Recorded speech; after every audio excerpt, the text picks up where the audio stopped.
art in general, there's a lot of different levels.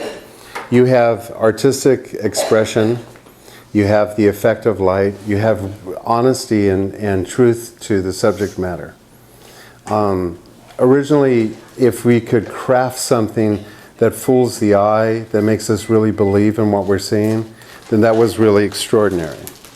When we accomplish that, then it's like, well, okay, but that's not really how the eye sees things. Because seeing things is different than looking at them. And that's why photography is such a bad source to work from, because it doesn't have a brain. So seeing things is different because you have an opinion about what you look at. Then artists started to filter things and say, well, there's a lot of things we don't need to see. Now, the way that we look at paintings that are in a museum like Bierstadt, yet we look into the places where the artist doesn't want us to see, and we go into it going, wow, even when we're not looking at the places he doesn't want us to see, the detail is as wonderful and as beautiful as if we were looking at the real thing. Bierstadt and Moran and the artists of that period of time understood how the brain worked. They didn't have a lot of photography to work from. And so they were impressed with things. They were impressed with things. But they still had this kind of training that you paint what's there, what is there. You know, paint what you see as if a camera would. When you're painting a moon rise over mountains, and you're painting from a photograph, you have a tendency to look at that moon in that photo and you measure it out and you put it onto your painting, the size that it is in relationship to the mountain. And then you step back from it and go, it doesn't really render how beautiful that was. That's because that's not how you saw it. That's how the camera recorded it. When you stand on front of something and you look at it, that moon becomes gigantic. And some of you have experienced that. You've taken a moon painting. The moons are really great because they tend to be so inspiring when you look at them and so big. And then when you take a picture of it, they look like these little tiny things and you go, why did I bother taking a picture of it? You don't even see the moon. You know, because that's how we zero in on things. So when we're painting things, we want to paint them how our brain magnifies them, not how the camera reproduces them. And so that sense of awe, that wonder, that thing, is what these artists brought into their paintings, and they didn't have the photography to render it the way it was. So if we were here, we would be in awe of the motion of the water, especially since the water is moving. And so we would be aware of that. And in the moment that we would concentrate on that, our brain would be looking for something to hold on to that really was an extraordinary moment. You know, it's hard to capture a picture of that beautiful transparent water moment. You know, you see it once and then you sit there for an hour waiting for it to happen again, and then it happens and you're too slow. It's like trying to photograph lightning. You know, it's like, okay, it's 1, 2, okay, no, too soon. You know, and then you end up with 30 pictures of nothing because you're either too slow or too fast. It's that kind of thing. And Bierstadt and Moran and the artists at that time, because they didn't have that still photography, they relied on how it felt to be there. And so they would render that idyllic moment when water was just at its peak, because that's what they were studying. But they also were in front of it in areas where it wasn't happening. And so they would put some detail in there. But it's like they magnified the important things more than just in the relationship. Just like if you were to paint a moonscape, you paint the moon way much bigger because that's the way our brain feels if you want to render that scene correctly. Because if you painted it in the right proportion, it wouldn't work. So the water, for instance, has to be almost a little over-glorified, almost like spilling over. And then the water around there has to be realistic if you're trying to get the Bierstadt effect. the rocks, they themselves have to form a regular area of rock. But then when you look at Bierstadt, those areas of rock become these wonderful, interesting forms. They're just not like cookie cutter over and over and over again. Enough of that cookie cutter over again, and enough of the rendering as it were there with nothing that is glorified or romantic, tends to kind of start making your paintings feel a little weak. Hence a lot of the plein air paintings look a lot weak because they're kind of painting what's there, and they don't really take the liberty of getting that artistic expression, that feeling that they get when they walk up there. They get really so busy with just rendering what's there that they lose a little of that sense of awe. And that's what I feel is kind of missing on this.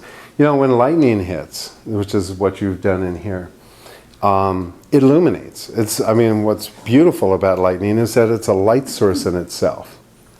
It happens so fast that you don't really know how much light is really there. And lightning doesn't come down like a branch. It comes down in this really sporadic pattern. And it illuminates. There's no real edge to it. We kind of edge it because we see it, but it really is more of a pattern of luminous glow. Okay, and I'm not getting that from here. Nor would I say as an artist that I would just settle for a shape of that. I would say, look at the amount of electricity, it lights up the air. And when you've been in lightning storms, that's what happens. What's exciting is that it's dark and then lightning hits, and for a second everything's illuminated by that. So it's a light source. And you have a light source competing with another light source. I mean, you have a lot of things going on in this painting. There's so many things of what it could be. And I still kind of get a sense of you're painting what is. You know, I just don't feel that, I feel it's a wonderful beginning, but I really think that artistically, you could excite us more. You know, you almost have to like put everything away, and you almost have to sit in front of it for an hour and just let your brain wash the water over the rocks for a while until you see something that is more green, more luminous, more... You know, we looked at those paintings in the museum, and I said, look at that water. You know, you can almost feel the air across lifting that, you know. And there's no picture that has that. Artists can do that, because we assemble the best of everything we know against each other. So it's the best, the best, the best, and we just make it really like perfect. We're showing almost like a movie to our viewer of what it's like to be in front of water like that. You know, it's like our brain is constantly moving. And, you know, it's the same thing like on Facebook. Most of Facebook things are movies, because that's our experience, is that it's not still. And if we can make paintings look more like movies, which I think these artists did, because they didn't have a concept of stillness. You know, for them, they didn't have magazines and pictures and things. For them, anything that was their experience, it was moving. And so their role was to capture the picture moving, and all of the things that would cause it to move would be part of that. Hence your new homework assignment. But anyway, so what I would like to see is a little bit more observations of that. And then when I get down to the rocks, I want to see something interesting about that. Not just the rocks as if they're just the thing that holds the basin where the water goes, but pools of water that reflect the light from the lighthouse. Pools of water that are sitting on top of the rocks that might be getting some lightning effect on it, you know. Pools of water that are dripping into other pools of water, you know. There's just so much more that you could take this to. I want to see the lightning. If you're going to put lightning in there, it needs to illuminate. It needs to be its own little light source.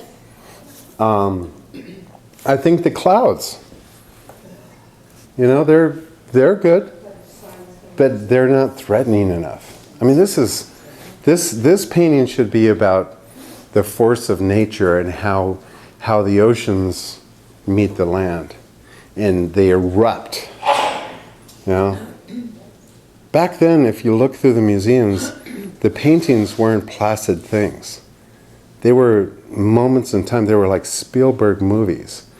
You know, think about it. They didn't just paint something. I think that's kind of what the Impressionists were doing. They were painting, well, paint what you see. Well, they're kind of this ideal thing.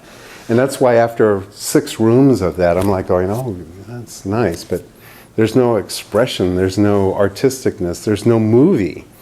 They're just nice pictures. When we look at Bierstadt, you could just feel the electricity in the air. So I think we can... Painting water, ocean, don't you have to know the ocean? You have to know really... You have to know your subject all the time. You know? That you have to know. I mean, otherwise you're just, you know, that's why you do this. You know?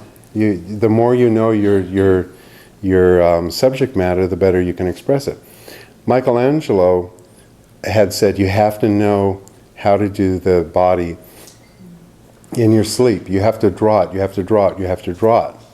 And then when you finally put it onto a painting, you have to forget what the body looks like and ask yourself, what is it capable of? What does a human body look like when it's holding up a 5,000-pound sarcophagus? You know, what would a man body do when it's arched over and it's got a sarcophagus on its back and it's holding up the Pope's, you know, where he's going to be buried in, right? You know, and so you can't get a model to stand there with something that heavy, but you can imagine the force that the body would have to go to. In order to do that, you'd have to know your subject matter. If you want to create incredible water, you have to study it. Bouguereau's paintings, his paintings are mostly hands and feet. And he would spend 6 hours a day before he started painting, drawing and painting hands and feet. Because he wanted to paint the little cherub's feet, you know, up in the air, suspended in hands that look like they just found their pose. And in order to do that, they're very complicated things to paint.